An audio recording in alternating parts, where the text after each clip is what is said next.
Ratusan pengungsi Rohingya dan Bangladesh yang ditampung sementara di bekas pabrik kayu di Birim, Bayen, Aceh Timur mulai terserang penyakit.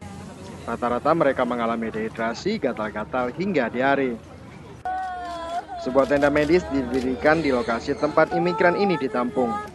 Pengungsi yang dibawa ke tenda medis umumnya perempuan dan anak-anak. Sejumlah tenaga medis membantu pengobatan para imigran ini. Kesulitan bahasa menyebabkan upaya pengobatan sedikit terkendala.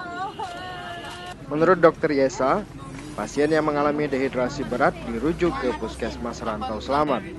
Sementara pasien yang mengalami keluhan biasa akan dirawat di tenda.